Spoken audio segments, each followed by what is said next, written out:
रहे पानी, यही दशा गर्भ में जाने। आने समझा रहे हैं कि अय हृदय नारायण, माँ के पेट में जब बूंद पड़ जाती है तो महीने महीने गंदे खून से माँ के पेट में मांस का लोथड़ा तैयार होता चला जाता है। जब 5 महीना उस मांस के लोथड़े को हो जाता है तो मालिक ने कर्मों के आधार पे जीवात्मा को जो है प्रवेश करा देता है। जब जीवात्मा ऊपर से प्रवेश कर जाती है मांस के लोथड़े में तो हरकत होने लगती है, क्योंकि गुरु महाराज ने कहा यह जीवात्मा जाग जाए तो पलकों झपकते झपकते अरबों खरबों ब्रह्मांड की रचना कर लेती है। ये उसी जीवात्मा की ताकत से मांस के लोथड़े में हरकत होने लगी। माताएं कहती हैं अब जो है जीव पड़ गया। तो कह रहे हैं कि माँ के पेट में बच्चा जो है किस हालत में है, जठराग्नि आग जलती है, उसी आग में वो बच्चा जो है जल रहा है।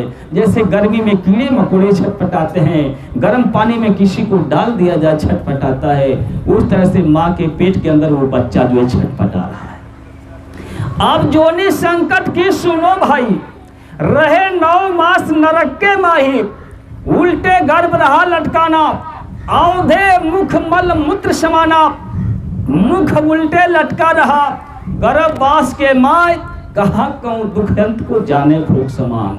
माँ के पेट में बच्चा उल्टा टंगा हुआ है, पैर ऊपर के तरफ, सिर नीचे की तरफ, उसकी आग में जल रहा है, तप रहा है। जीवात्मा चेतन है, अंदर से वो देख रही है कि साक्षात प्रभु के रूप में इस मृतलोक में संत सदगुरु आए हुए हैं। उनसे फरियाद करती है, दीन दयाल बिरध संभारे, हरहु नाथ मम संकट भारी। ऐ मालिक मुझको इस नरक कुंड से पार कर दीजिए, सब कुछ त्याग करके, सब कुछ तज करके आपका भजन करूंगा। ये जीवात्मा वादा कर देती है, वादा कर देती है। बच्चा अंदर से जब प्रेशर पड़ा, जब बाहर आया, काल माया के देश में आ गया। जन्मत बालपना दुखदायी, शुद्ध बुद्धि ज्ञान समझ नहीं पाई, तरुण रहे तरुणी संग भोगा, वृद्ध भय तब बाढ़े रोगा, ऐसे यह तीनों पन बीता, नेक न जानी सहावरीता। आने धीरे धीरे बच्चा जो है जब बड़ा होने लगा, 5 बरस का हो गया। 5 बरस तक छूट होती है, जो भी कर्म बच्चा करे कोई लिखा जोखा नहीं जाता है। जो वही 6ठा वर्ष लग जाता है, जमराज के सिपाही जो है लिखना शुरू कर देते हैं। हर समय वह कलम चल रही है, और काल भगवान भी इतना चतुर और इतना चालाक है कि इस जीवात्मा के पीछे जो है कुदरती कैमरा लगा रखा है। 5 बरस तक वो कैमरा बंद है, 6ठा वर्ष लगा चालू हो जाता है। जो भी अच्छे बुरे कर्म 12 बजे अंधेरी रात में भी करेंगे उस कैमरे में कैद हो रहा है। जैसे आज स्वामी जी महाराज के वचन सुनने के लिए हम और आप आए हुए हैं, ये भी इस कैमरे में कैद हो रहा है। बच्चा धीरे धीरे बड़ा होने लगा, सयाना हुआ, शादी हुई, बीवी बच्चे हुए, बुढ़ौती आ जाती है, तमाम तरह के रोग ग्रसित कर लेते हैं। समय आ जाता है जाने का, अब मरने का सुनो संदेशा, प्राण गए पर किया अंदेशा, अब क्या होवे बात विचारे, नरबाजी जुआ में हारे, घर बाहर से काढ़े डेरा, फिर नहीं आन किया नर फेरा, कर्म जोग जोनी भरमाए, जो जो कर्म किए सोई फल पाए, चेत क्यों नहीं आप में रहे कुटुंब के हेत, अब समझे से क्या होता है जब चिड़िया चुग गई खेत। सारा समय हम और आपने व्यर्थ में गंवा दिया। इस दुनिया में मोह माया में, मान सम्मान में, ज्ञान विज्ञान में, धन दौलत माल खजाने में सारा समय व्यर्थ में निकल गया। जमराज के सिपाही जो है वहां से हुक्मनामा लेकर के आवाज लगा देते हैं, कहते हैं आए रमेश, तुमको ये जो भाड़े पे मकान दिया गया था, अमोलक मानव मंदिर दिया गया था, कुछ समय के लिए दिया गया था, इसको खाली कर दो। सिपाहियों की आवाज इतनी भयानक होती है, उनका रूप इतना खुखार होता है कि रूप को देखते ही, आवाज को सुनते ही सारे शरीर के खून पानी हो जाते हैं। ये आंखें देखना बंद कर देती, कान सुनना बंद कर देते, जिह्वा को ऐड करके जबरदस्ती इस जीवात्मा को जिस्म से जुदा करके घसीट कर ले जा करके जमराज के अदालत में पेश कर दिया जाता है। एक ही मिनट के अंदर वहां हिसाब हो जाता है। यमराज कहते हैं जरा इसका खाता निकालो। जब खाता निकाला जाता है देख करके वह यमराज आग बबूला हो जाते हैं। कहते हैं इसने मानव शरीर पा करके और अनंत जीवों की हत्या कर डाला, बेगुनाह बेजुबान जीवों को मारा है, काटा है। आप जो पूछ बैठते हैं तो कहता है ये जीव कि हमने नहीं मारा, हमने नहीं काटा। कहते हैं जरा वो फिल्म जो तैयार है उसको चालू करो। तो वो कैमरा में जो सब कैद है फिल्म तैयार हो जाती है, चालू हो जाता है, सब दिखाई दे जाता है। जैसे हमने बकरियों को मारा, गायों को काटा। ये फरियाद करती हैं हमने आपका क्या बिगाड़ा, हमको समय से आपने खाना नहीं दिया, पानी नहीं दिया, भोजन नहीं दिया। आखिरकार हम बेगुनाह हैं, बेजुबान हैं। हमारे दोष से आपके बच्चे का पालन पोषण हुआ और इसके बदले में आपने हमारी गर्दन को काट करके हमारी मांस को नोच नोच करके खा डाला। फरियाद करती हैं हमारे गर्दन पे छुरी न चलाओ। आंखों से झरझर आंसुओं की बारिश होती है। लेकिन इंसान इतना बेरहम हो गया, बेदर्दी बन गया कि छुरी चला करके काट करके खा जाता है।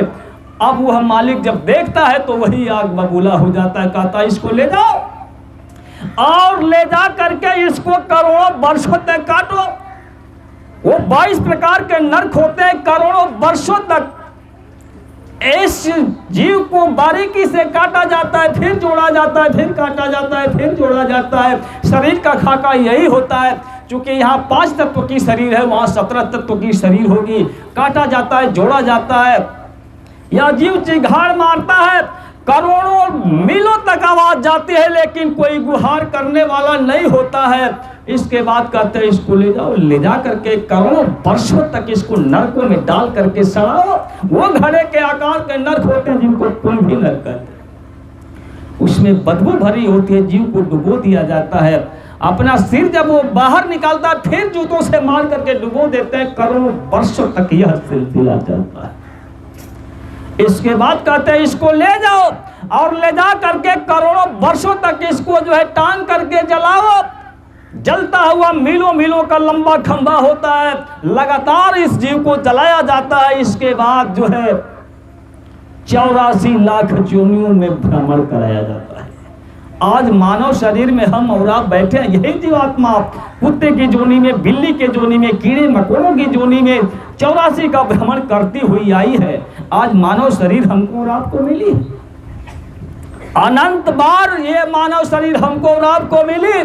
संत सदगुरु हम लोगों ने खोज नहीं पाए, क्योंकि संत सदगुरु तो थे लेकिन ऐसा खुल्लम खुल्ला भेद बताने वाला कोई महापुरुष नहीं था।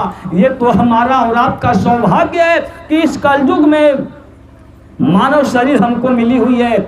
आज से 600-700 वर्ष पहले कबीर साहब ने रास्ता को खोल दिया और ये जब से ब्रह्मांड बना, जब से इस धरती बनी, जीव को उतारा गया, तब से लेकर के अब तक स्वामी जी महाराज से पहले तक ऐसा कोई समय नहीं बना था इतने जीवों के ऊपर दया कर दी जाए। मात्र परम संत बाबा जय गुरुदेव जी महाराज ऐसे महापुरुष आए कि अथाह सागर लेकर के आए। इन्होंने भंडार को खोल दिया, अनंत जीवों को नामदान दे दिया। ये पहला अवसर है, लेकिन हम और आप चूक करते चले जा रहे हैं। गुरु के ऊपर से हमारा और आपका भरोसा उठता चला जा रहा है।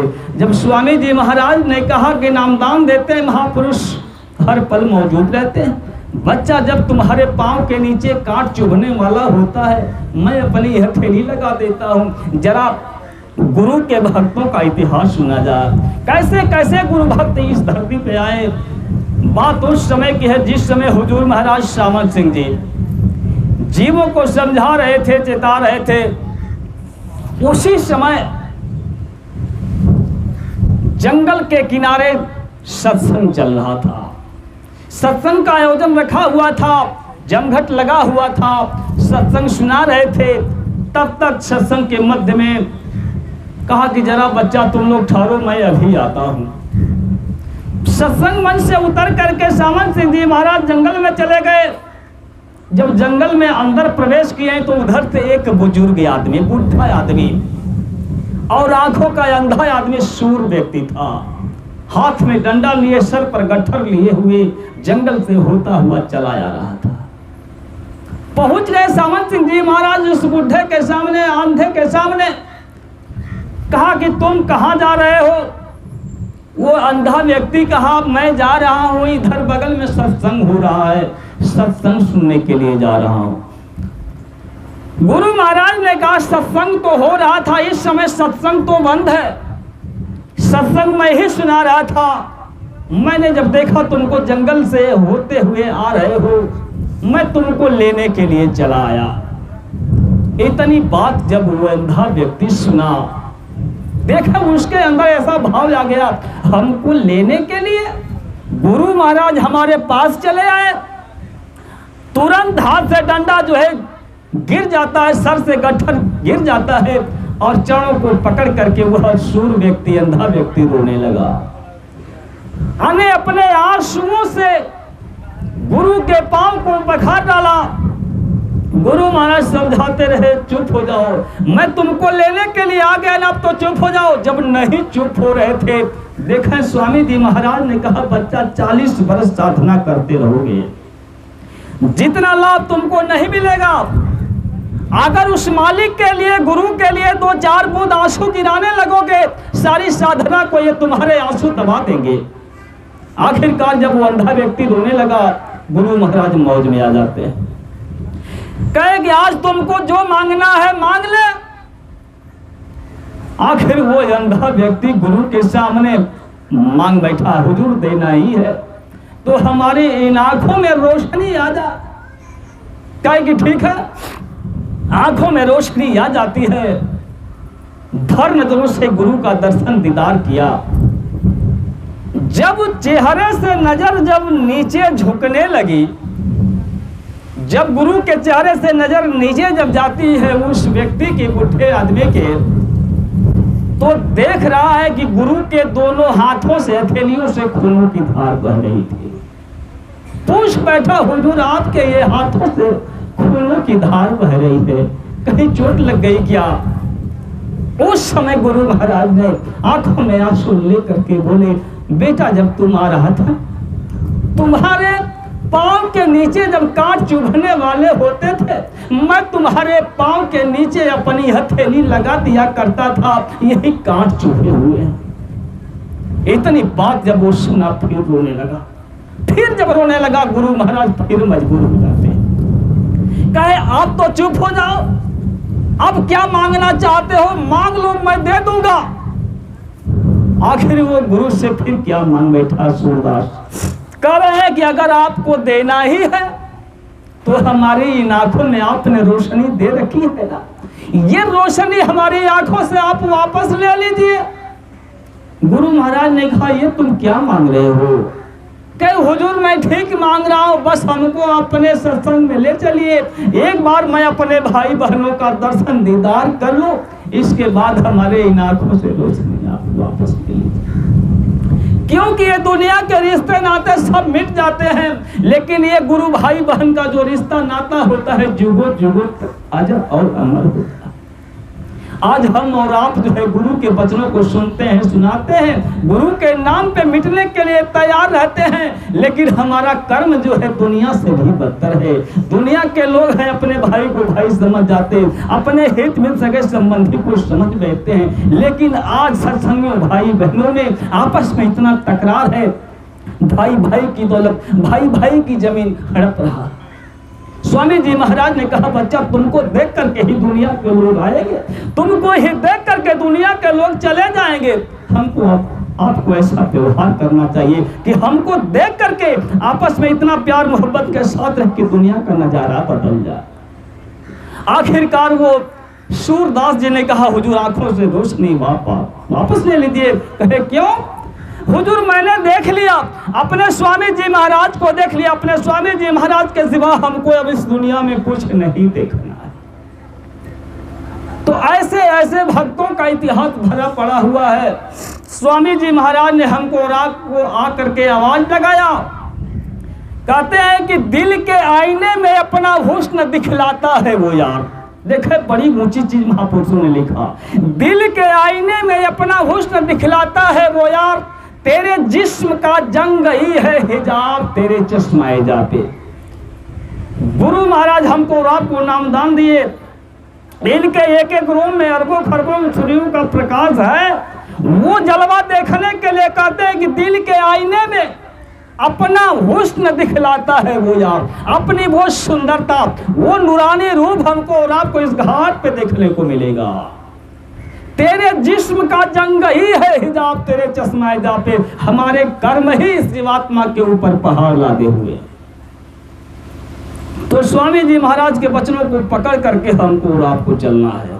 कहते हैं कि चाहिए कि पहले करें दुनिया की दौलत को फना, चाहिए कि पहले करें दुनिया की दौलत को फना, हुस्न महबूब का फिर दिल में नजर आता है, निकल जाती है जब गैरों की मोहब्बत दिल से, तो रहमते खुदा का समंदर फिर इसमें उतर आता है। इसमें आप देखें, सोचे विचार करें, महापुरुषों के एक एक वचन अरबों खरबों रुपए के हुआ करते हैं। कह रहा है कि चाहिए कि पहले करें दुनिया की दौलत को फना, आने इस दुनिया को राख समझ ले, तुच्छ समझ ले, हमारे काम की कुछ भी नहीं है। चाहिए कि पहले करें दुनिया की दौलत को फना, हुस्न महबूब का, आने महबूब माने गुरु, हुस्न माने वो सुंदरता, गुरु की सुंदरता, हुस्न महबूब का फिर दिल में नजर आता, एक झलक आती है, झलक देखने को मिलेगी। फिर कहा कि निकल जाती है जब गैरों की मोहब्बत दिल से।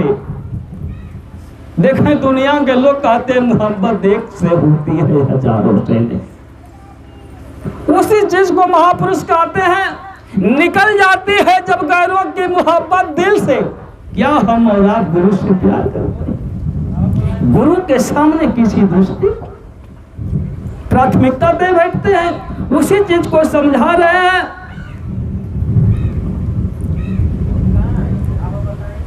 हुस्न महबूब का फिर दिल में नजर आता है, निकल जाती है जब गैरों की मोहब्बत दिल से। आने सबको भुलाना होगा, धन दौलत माल खजाने, माई बाप बेटा बेटी सबको भुलाना होगा। निकल जाती है जब गैरों की मोहब्बत दिल से, तो रहमते खुदा का समंदर फिर इसमें उतर आता है। तब वो शक्ति उतरती है, तब वो समुद्र आकर इस भूत में समाता है।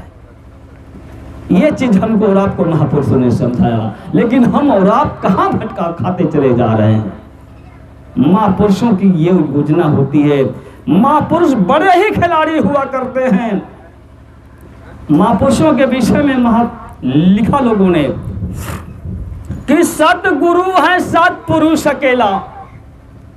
हम और आप भटक रहे हैं, कहीं ना कहीं भटका खा रहे हैं, लेकिन महापुरुषों ने लिखा कि सतगुरु है सतपुरुष अकेला, पिंड ब्रह्मांड के बाहर मेला, दूर ते दूर ऊंच ते ऊंचा, बाट न घाट गली नहीं कूचा, आदि नयंत मध्य नहीं तीरा, अगम अपार अति गहिर गंभीरा, कच्छ दृष्टि जहां ध्यान लगावे, पलमा कीट भृंग हो जावे, जैसे चकोर चंद के पासा, दिशा धरती बसे आकाशा, कह यारी ऐसे मन लावे, तब चात्रिक स्वाति जल पावे।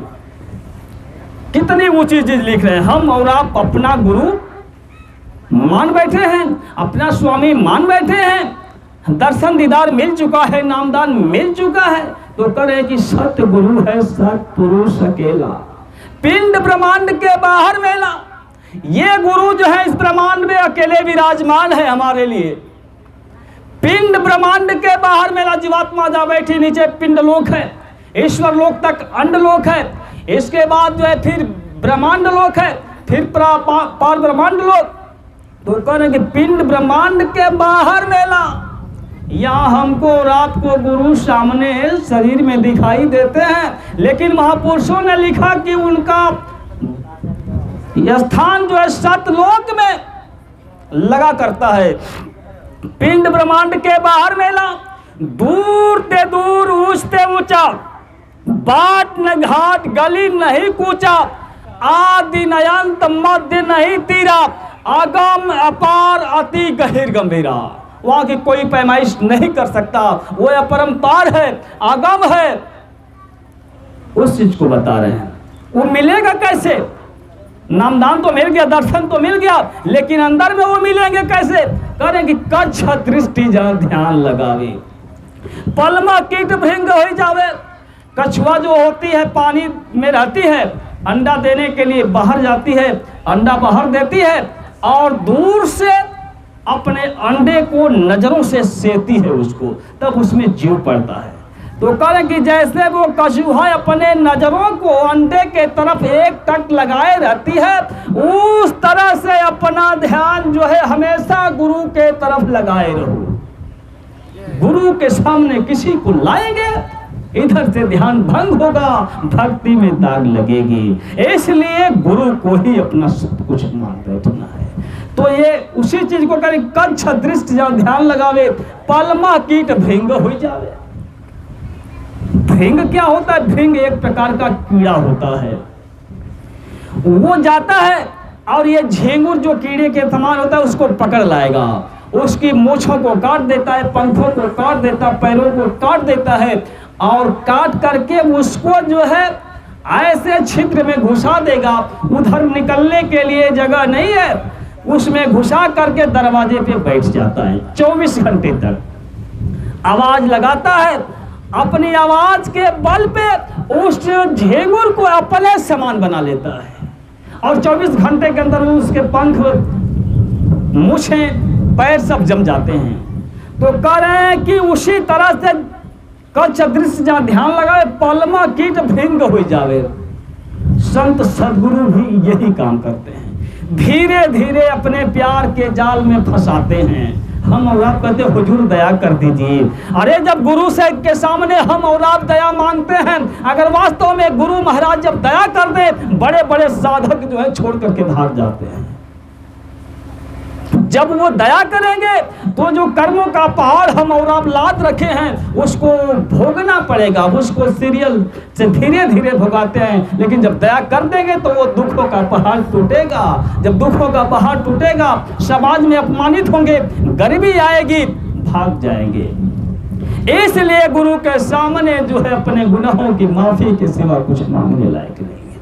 वो समझते हैं कि हमारे बच्चे को किस चीज की जरूरत है।